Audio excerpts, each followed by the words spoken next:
dire? Qu'est-ce que ça veut dire? Depuis le début des deux campagnes politiques qui rythment l'automne, la course à la chefferie du Parti québécois et la campagne présidentielle américaine, le mot « establishment » est employé sans ménagement.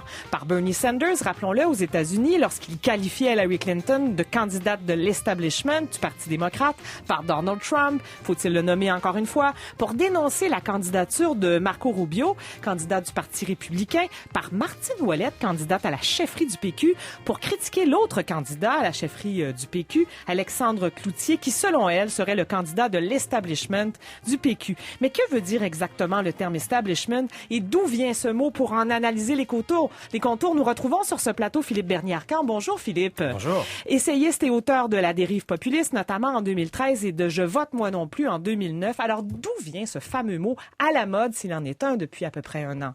D'abord, c'est un mot qui vient de la langue anglaise. Oui. Ça s'entend. Et on l'espère. Bien qu'il ait plusieurs sens en langue anglaise, il en a c'est-à-dire qu'il n'y en a qu'un seul en français, qui existe aussi en anglais. Oui. Il signifie l'ensemble des gens en place attachés à l'ordre établi. C'est le groupe dominant, celui qui a le pouvoir et qui défend ses intérêts. Il est souvent utilisé, voire toujours, de façon péjorative. Et c'est un mot qui, dans le sens qui nous intéresse aujourd'hui, a été popularisé par le journaliste britannique Henry Furley en 1955. Lorsqu'il parlait des espions, notamment. Il faut se remettre dans le contexte. En 1955, on est en pleine guerre froide. D'un côté, les régimes communistes, de l'autre, les démocraties occidentales. Et la guerre froide, c'est aussi l'âge d'or de l'espionnage. Alors, un peu comme dans les films de James Bond, la capitale britannique, Londres, donnait l'impression d'être un nid d'espions et d'agents doubles. Et justement, en 1955, un scandale d'espionnage secoue la Grande-Bretagne.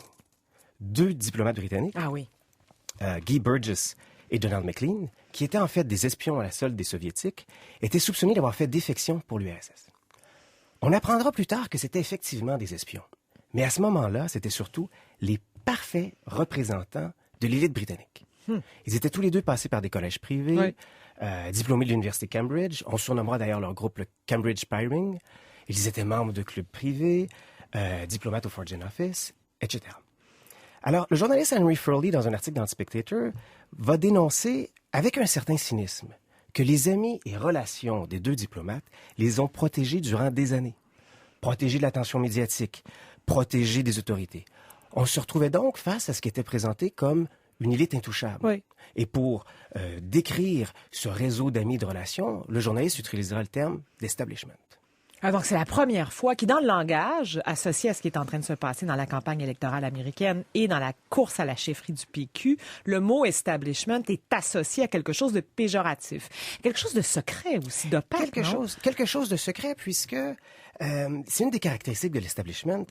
Il est invisible et discret. On ne sait pas qui c'est, en fait. Il n'y a pas de statut légal, il n'y a pas de statut officiel. C'est pas sur la carte d'affaires. Hein? C'est pas sur la carte d'affaires. Establishment.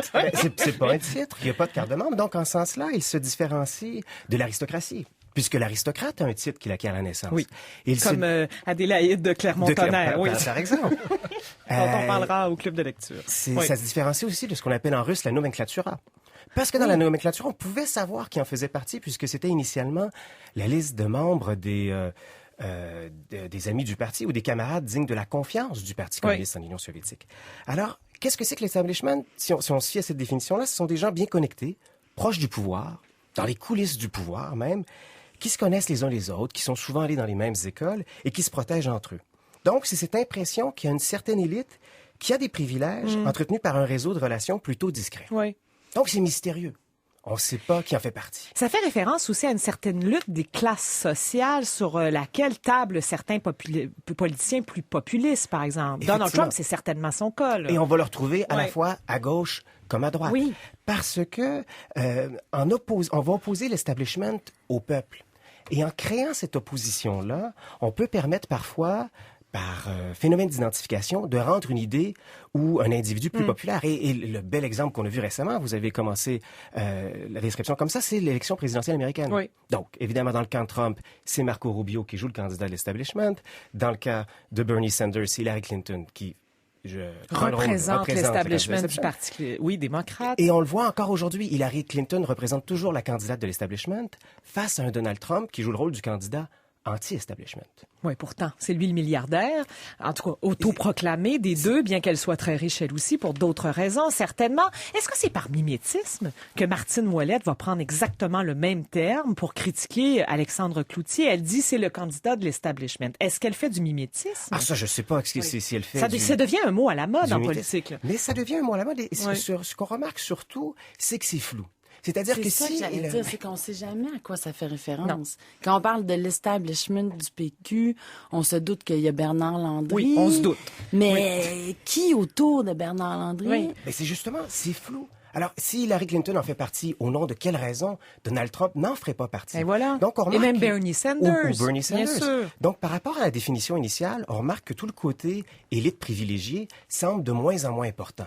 Mais ce qui reste... Ou stigmatisé, c'est ça qui est intéressant. C'est sûr que c'est stigmatisant, on veut s'en dissocier. Oui. Mais puisqu'on ne peut pas dire clairement qui en fait partie, puisqu'on n'arrive même pas à prouver que ça existe vraiment, bien souvent, on a l'impression que l'establishment, ça relève du fantasme du populiste.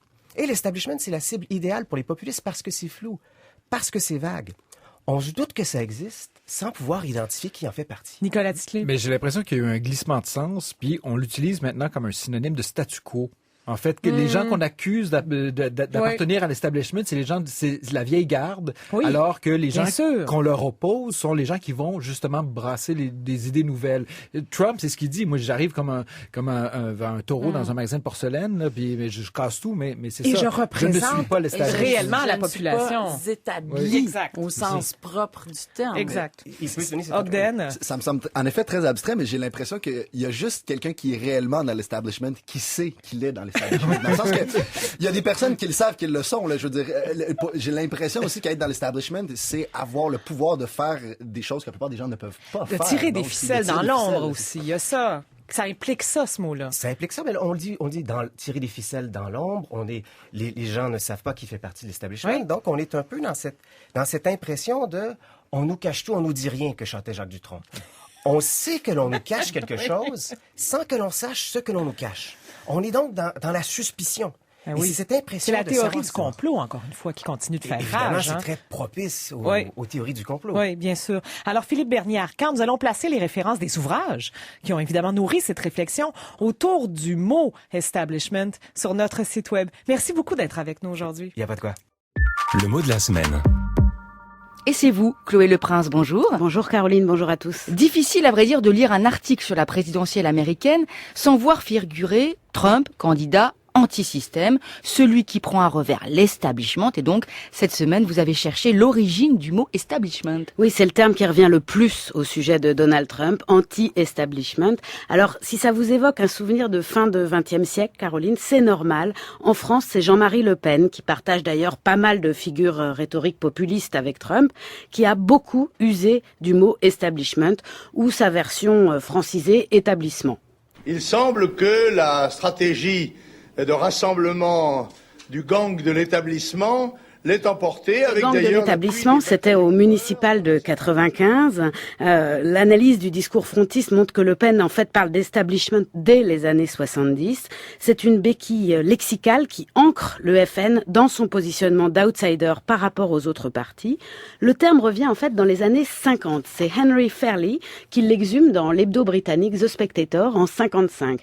Définition: toute la matrice des relations officielles et sociales à l'intérieur desquelles le pouvoir est exercé, c'est-à-dire pas seulement le pouvoir institutionnel. J'ai dit exhume parce qu'en fait le mot date du 19e siècle, sous la plume du philosophe Emerson, qui emploie le premier ce dérivé du vieux français pour désigner les pouvoirs établis. Mais ce n'est pas seulement un mot péjoratif, Chloé, vous avez découvert dans les archives que ce terme n'a pas toujours été utilisé péjorativement. Oui, et surprise, en général il apparaît plutôt dans la voix de l'intervieweur et rarement pour insulter son invité, plutôt pour le valoriser comme un signe de reconnaissance. Plus rare, certains le reprennent à leur compte. Écoutez l'historien Emmanuel Todd évoquer cette forme d'entre-soi. C'était dans Hors-champ il y a 2 ans. La réalité objective, c'est que je suis né dans l'establishment intellectuel. Ça, c'est la réalité objective. C'est vrai que le roi Ladurie m'a donné mon premier bouquin Quand je sais pas, je vais avoir 10 ans, c'est un bouquin d'archéologie d'ailleurs. C'est vrai que Jean-François Revel, qui est un grand copain de mon père, a publié mon premier livre, La chute finale. Donc des gens qui m'ont insulté en direct en me disant que j'étais né avec une cuillère d'argent dans la bouche. Oui, je ne suis pas un self-made man. Alors, ce serait intéressant de guetter la première occurrence du mot establishment chez Emmanuel Macron, par exemple.